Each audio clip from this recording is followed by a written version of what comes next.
जय Hind all of you. मैं हूं संतोष सर और आप देख रहे हैं मिग 21 एनसी। करते हैं सिविल डिफेंस की बात करते हैं, नागरिक सुरक्षा की बात करते हैं। तो defence of public in general की बात होती है। यह आज का टॉपिक हम लोगों का होने वाला है, जिसमें कि बहुत ही ब्रॉड टॉपिक है, लेकिन हम स्टार्टिंग से एक प्लेलिस्ट शुरू करके चल रहे हैं, जिसमें कि हम लोग सिविल डिफेंस के छोटी से छोटी चीजों के बारे में भी हम लोग डिस्कशन करेंगे। तो आज का विषय होने वाला है सिविल डिफेंस, नागरिक सुरक्षा। नागरिक सुरक्षा एक ऐसा विषय है जिसमें कि सिविल डिफेंस जो ऑर्गेनाइजेशन है, इसके अलावा भी कई ऐसे नॉन गवर्नमेंटल ऑर्गेनाइजेशन भी है जो सिविल डिफेंस की बात करते हैं। सिविल डिफेंस क्या है? तो सिविल डिफेंस एक ऐसा ऑर्गेनाइजेशन है जिसका जो डिजाइन किया गया था वो इमरजेंसी, इमीडिएट इमरजेंसी को हैंडल करने के लिए एक ऐसी संस्था बनाई गई जो कि किसी भी डिजास्टर को, किसी भी आपदा को हैंडल करने में सक्षम हो। इमीडिएट एक्शन जो मिनिस्ट्री ऑफ होम अफेयर्स के द्वारा ही इसका संचालन होता है, इसका ऑपरेशन होता है। कुल मिलाकर के सिविल डिफेंस एक ऐसा ऑर्गेनाइजेशन है जो कि किसी भी डिजास्टर को इमीडिएट एक्शन करके और उन पर काबू पाने के लिए एक ऐसा संगठन बनाया गया। ये रहा एक ओवरव्यू इसका। किस अधिनियम के तहत इसका स्थापना हुआ, स्टैब्लिशमेंट हुआ, इसको हम जानते हैं। Act and policies of civil defence. बात 1962 की है, जब चीन ने एग्रेसिवली एक युद्ध की स्थिति बना दिया, युद्ध हुई। फिर उसके बाद तुरंत ही इंडो पाक वार हुआ, एक कॉन्फ्लिक्ट हुआ पाकिस्तान के साथ में। तो ऐसी दशा में यह जो नीति नियंताओं को ये लगा कि एक ऐसा सिविल डिफेंस ऑर्गेनाइजेशन हो जो कि किसी भी, चाहे आक्रमण से रिलेटेड हो या कोई भी डिजास्टर हो, चाहे मैन मेड हो या नेचुरल डिजास्टर हो, उसको किस तरह से हैंडल किया जाए। तो इसके बाद 27 मई 1968 को पार्लियामेंट में एक अधिनियम आया, एक्ट बनाया गया कि किसी भी डिजास्टर को निपटने के लिए एक हमारे पास ऑर्गेनाइजेशन होगा, हमारे पास एक संस्था होगी जो कि इसको जनता को हेल्प करेगी, उसके संपत्तियों को हेल्प करेगी और जो जान माल की सुरक्षा करेगी। तो इसका निर्माण किया गया। उसी को एक्ट को 2009 में भी पार्लियामेंट में अमेंडमेंट एक्ट 2009, जो कि नोटिफिकेशन 3 ऑफ 2010 को आया, जब अमेंडमेंट किया गया, जिसमें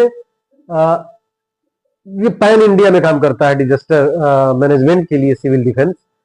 चाहे कोई लैंडस्लाइड हो जाता है, सुनामी आ जाती है, अर्थ के भूकंप आ जाता है, ट्रेन दुर्घटना हो गई, एरोप्लेन क्रैश दुर्घटनाएं हो गई, ये तो मैन मेड है। लेकिन कभी नेचुरल डिजास्टर जैसे कि तूफान आ गया जिस पर अपना हक नहीं है।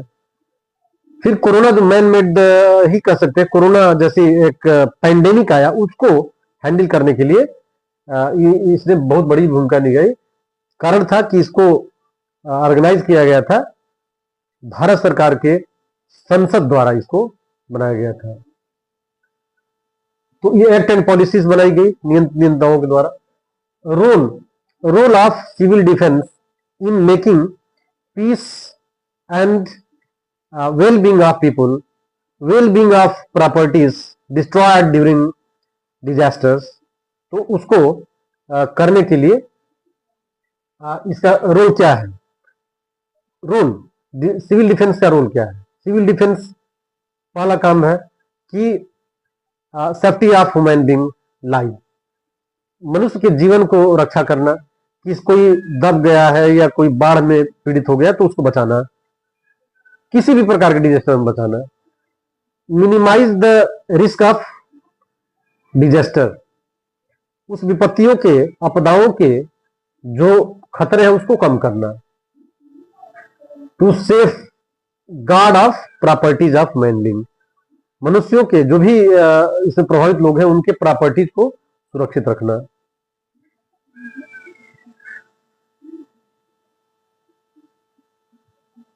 इसके अलावा जो भी इसकी रोल सिविल डिफेंस का है, आग लगती है तो उसमें जो भी फायर फाइटर्स टीम होती है वो उसको हेल्प करती है।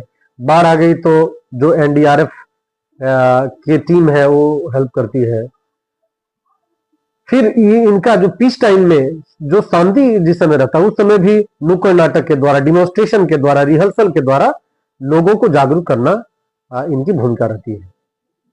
इसके अलावा भी जो किसी प्रकार के न्यूक्लियर जो अटैक हो गया या होने की संभावना है उसमें मददगार साबित होते हैं, या हाइड्रोजन बम हो गया, बायोलॉजिकल बम होगा, केमिकल बम हो गया, इस तरह से लोगों की जो हानि हो उसको सेफ्टी करना, यह बड़ी भूमिका निभाता है। यह सिविल डिफेंस सिस्टम ही है। तो ये हम लोग रोल ऑफ सिविल डिफेंस के बारे में एक ओवरव्यू जान गए। अब हम जानते हैं ऑर्गेनाइजेशन। इस ऑर्गेनाइजेशन का किस तरह का ऑर्गेनाइजेशन है, इसमें कितने लोग हैं। तो मिनिस्ट्री ऑफ होम अफेयर्स ने एक शुरुआत तो की थी वॉलंटरी, जो लगभग 15 लाख पूरे भारत के लिए 15 लाख वॉलंटियर तैयार करना। उसमें एक न्यूक्लियस पेड भी उसमें वॉलंटियर थे। उसमें कुछ ऐसे थे जो पेड व्यक्तियों को भी रखा गया, यानी कि उसको जो तनख्वाह दिया गया या ऑनरेरियम दिया गया, जो भी चीज है उसमें कुछ संस्थाओं को जोड़ा गया डिफेंस सिस्टम में। लेकिन सरकार का ये भी अब ये उद्देश्य है, एक टारगेट बन गया, एक ऑब्जेक्टिव चल रही है कि कम से कम 1 करोड़ ऐसे वॉलंटियर तैयार करना कि किसी प्रकार की विपत्ति, किसी प्रकार की आपदा, डिजास्टर को संभाल ले और लोगों को जान माल की खतरा से सुरक्षा दे। ये सिविल डिफेंस है। सिविल डिफेंस में तो बहुत सी बॉडीज आती हैं, जैसे होमगार्ड्स आते हैं, एनसीसी, स्काउट्स, रोवर्स, रेंजर्स, और भी जो संस्थाएं हैं जैसे नॉन गवर्नमेंटल ऑर्गेनाइजेशन है वो भी बहुत बड़ी भूमिका निभाते हैं। आल्दो लगभग 30 लाख तो एनजीओज है भारत में, उसमें कुछ सक्रिय एनजीओज है, कुछ तो डेड एनजीओज है, जो कि सिविल डिफेंस के साथ कंधे से कंधे मिला करके वो चलते हैं और लोगों को सहायता पहुंचाते हैं। तो सरकार का ये संगठन बहुत बड़ा करने का है, करोड़ों लोगों को इसमें जोड़ करके, और रिलीफ फंड, रिलीफ एक वॉलंटियर बनाना है। अब इसको हम देखते हैं सेंट्रल फाइनेंशियल असिस्टेंस। इसका क्या है? किसी भी ऑर्गेनाइजेशन को चलाने के लिए उसके लिए फाइनेंशियल यानी कि वित्त की आवश्यकता होती है, पैसे की आवश्यकता होती है। तो उस पैसे को मैनेज कहां से होना है, कौन करेगा? तो इसमें 50% जो भारत सरकार यानी केंद्रीय गवर्नमेंट के द्वारा 50% का असिस्टेंस होता है। फिर जो गवर्नमेंट, जो स्टेट गवर्नमेंट है वो इसको फिर बाकी हैंडल करती हैं।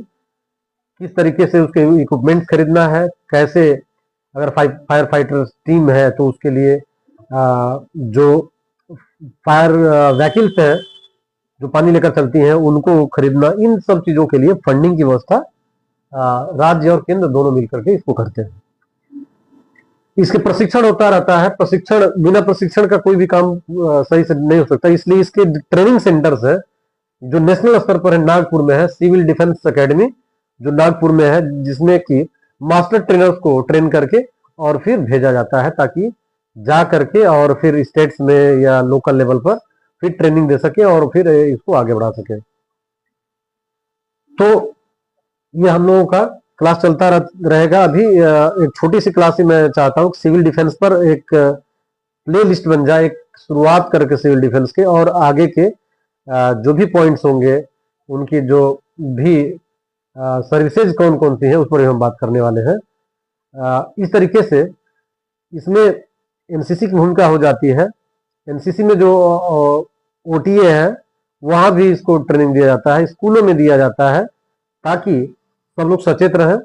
उसमें स्वास्थ्य से संबंधित डिजास्टर बताया जाता है, आग लगने वाली जो डिजास्टर है उसको कैसे हैंडल करेंगे इत्यादि वगैरह। मेरे द्वारा एक किताब जो लिखी गई है एनसीसी किरण, जो कि आपके लिए बहुत उपयोगी होने वाली है। यह बाइलिंगुअल है, इंग्लिश हिंदी दोनों में है। आप इसको जो नीचे दिया गया है मोबाइल नंबर उस पर व्हाट्सएप करके और मंगा सकते हैं, आपको बाई पोस्ट भेजा जाएगा। तो आज के लिए इतना ही। यदि जुड़े नहीं हैं हम मुझसे, तो आप जुड़ जाइए। और इधर जो एग्ज़ाम की तैयारी है उस पर मैं क्लास लेकर के रोज आने वाला हूँ। और डिजास्टर मैनेजमेंट सिविल डिफेंस का एक बहुत बड़ी भूमिका है, एक बहुत बड़ा जो है सब्जेक्ट ये कवर करता है सिलेबस में। तो जुड़िए और फिर आगे बढ़ते हैं। तब तक के लिए जय हिंद।